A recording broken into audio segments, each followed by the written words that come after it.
Oke, Assalamualaikum warahmatullahi wabarakatuh. Saya Siska Febriani Yamesa Awai, berasal dari Universitas Pasir Pengarayan, program studi agribisnis. Saya di sini akan mempresentasikan materi saya terkait unsur dan proses komunikasi dalam mata kuliah komunikasi dan penyuluhan pertanian. Adapun ini untuk keperluan pekerti dari UNIP, Universitas Bengkulu, untuk materi metode pembelajaran dengan TIPEK. Oke, kita masuk kepada materi tentang unsur dan proses komunikasi itu sendiri. Sebelum kita masuk, kita harus mengetahui dulu apa itu unsur komunikasi. Nah, unsur komunikasi itu sendiri adalah hal yang ada agar suatu proses komunikasi itu dapat berlangsung. Contohnya, unsur komunikasi itu akan mengalami perkembangan terkait dengan perkembangan manusia dalam berkomunikasi dan juga dengan penggunaan teknologi. Nah, unsur komunikasi ini sendiri mencangkup beberapa kondimen-kondimen yang harus ada dalam unsur komunikasi itu sendiri. Yang pertama itu ada namanya komunikator. Nah, apa itu komunikator? Nah, nanti akan kita jelaskan ada komunikator, unsur mengkode atau encoding, pesan, saluran atau channel, unsur membuka kode atau decoding, komunikan, efek, umpan balik atau feedback, dan juga gangguan. Nah, sini akan kita bahas satu persatu secara ringkas. Komunikator. Komunikator itu apa sih? Nah, komunikator ini adalah pihak yang bersifat perorangan maupun berkelompok yang berbicara atau sumber untuk menyampaikan suatu pesan atau dialah sumber yang memberikan suatu informasi dalam komunikasi itu sendiri.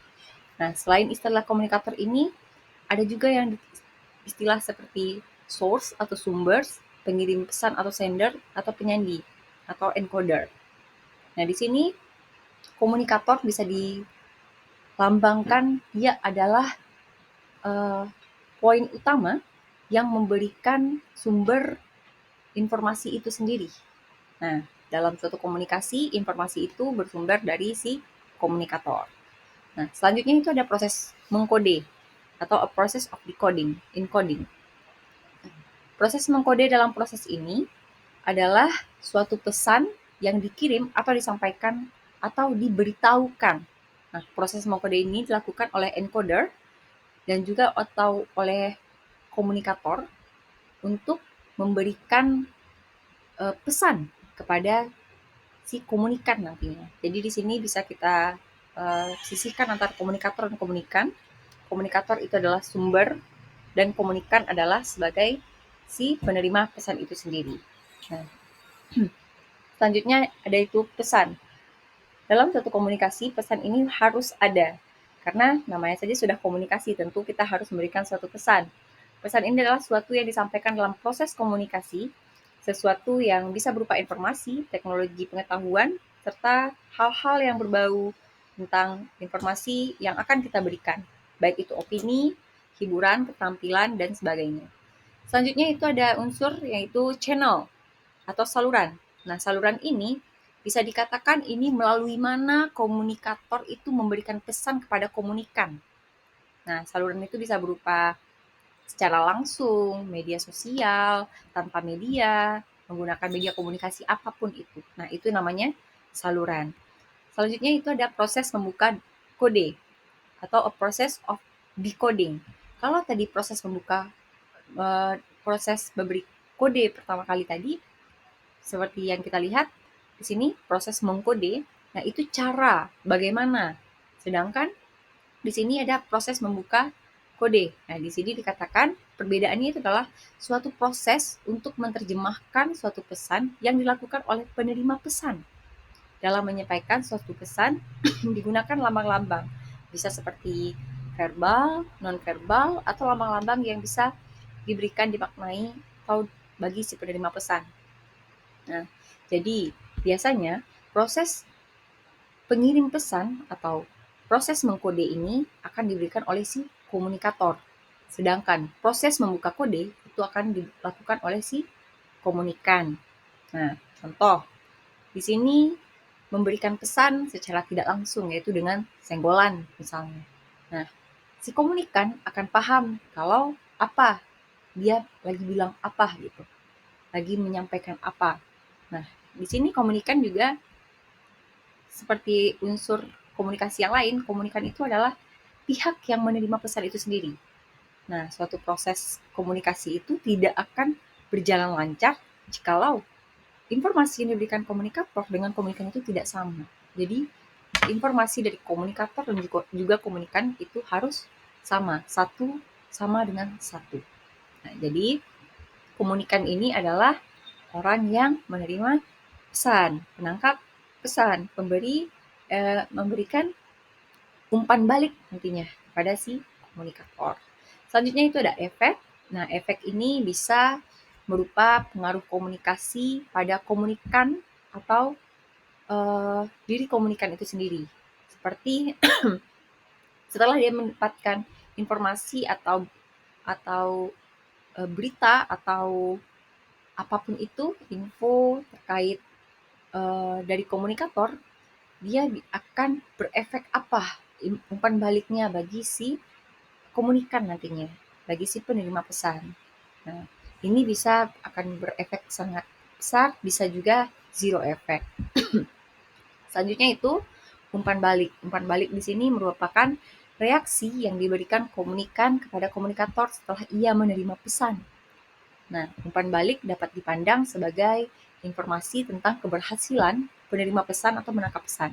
Nah, umpan balik ini, kalau dia menerima pesan itu hal yang sama, satu dengan satu tambah satu tadi, satu sama dengan satu, nah itu berarti berita diterima atau komunikasi dapat ditangkap.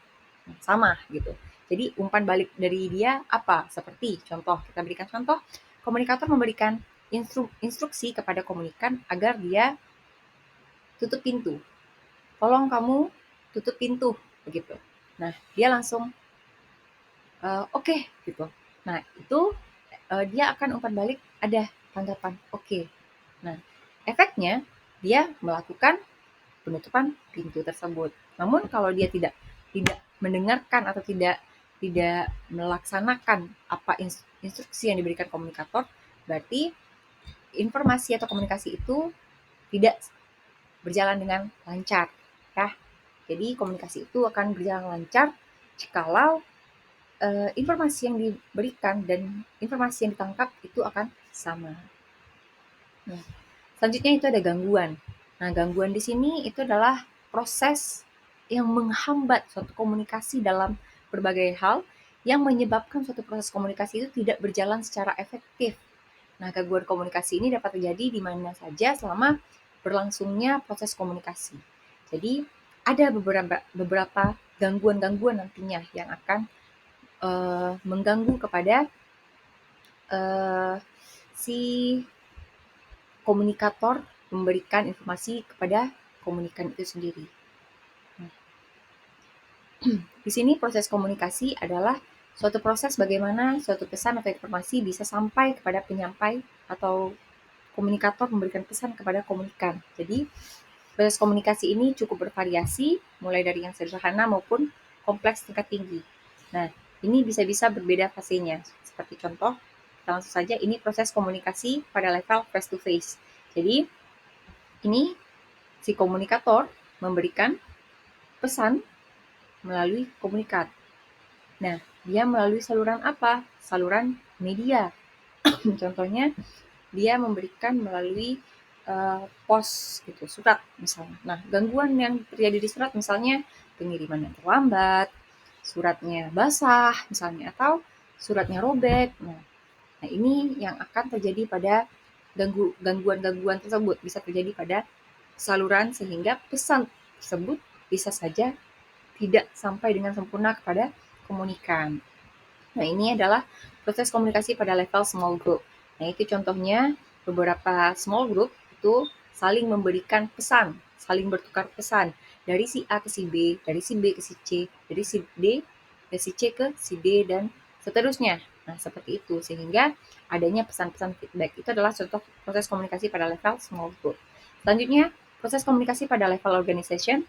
Nah, itu seperti yang kita ketahui, ada suatu struktural yang memberikan informasi dan itu akan berjenjang dari CEO awalnya contohnya, atau misalnya dari universitas ada pimpinan, anggaplah itu rektor. Nah, rektor nanti memberikan kepada rektor, wakil rektor di bidang akademik misalnya memberikan pesan kepada dosen. Nah, setelah itu dosen nanti ke mahasiswa dan mahasiswa nanti akan mengerjakan apa yang diberikan oleh informasi dari universitas sendiri. Itu contoh komunikasi pada level organization. Nah, ini proses komunikasi pada level komunikasi massa. Nah, ini media massa ini yang bisa kita lakukan itu contohnya handphone seperti WhatsApp atau seperti Messenger, dan juga bisa surat, koran, dan segala macamnya.